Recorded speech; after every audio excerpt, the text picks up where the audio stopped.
રાજકોટ જિલ્લાના ધોરાજીમાં આમ આદમી પાર્ટીના કાર્યકરોનો અનોખો વિરોધ જોવા મળી રહ્યો છે। ધોરાજી નગરપાલિકા કચેરીમાં ફાયર સેફટીના પૂરતા સાધનો નથી, જેને લઈને વિરોધ નોંધાવ્યો છે। વિવિધ સ્લોગન સાથે પોસ્ટર લગાવી અને નગરપાલિકા તંત્રને જગાડવા પ્રયાસ કરાયો છે। ધોરાજી નગરપાલિકા કચેરીનું કરોડો રૂપિયાના ખર્ચે બનેલ નવનિર્મિત બિલ્ડિંગ ફાયર સેફટી સાધન સુવિધા વિહોણું હોવાનું આમ આદમી પાર્ટીના કાર્યકરોનો આક્ષેપ છે।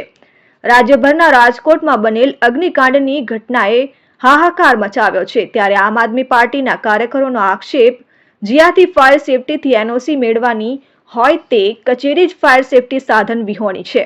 આમ આદમી પાર્ટીના કાર્યકરોએ ધોરાજી નગરપાલિકા કચેરી કમ્પાઉન્ડના સૂત્રોચ્ચાર કરી વિરોધ નોંધાવ્યો છે। મારું નામ સલીમ મોગલ।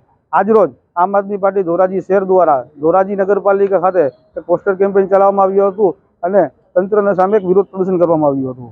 મુખ્ય માંગણી અને મુખ્ય પ્રશ્ન એક જ છે કે ધોરાજી નગરપાલિકા જે પોતે આખા ગામને ફાયર એનઓસી આપવાનું જેની જવાબદારી છે, જેનું કામ છે, પણ એની પાસે આજે ફાયર એક્ઝિટની વ્યવસ્થા નથી, ફાયર સેફટીની વ્યવસ્થા નથી અને કહીએ તો સક્ષમ અને કુશળ સ્ટાફ ફાયર બ્રિગેડમાં ન હોવાના સમાચાર છે અને લોકો કહી રહ્યા છે। ત્યારે કાલ સવારે કોઈ મોટી દુર્ઘટના બનશે તો એની જવાબદારી કોણ લેશે?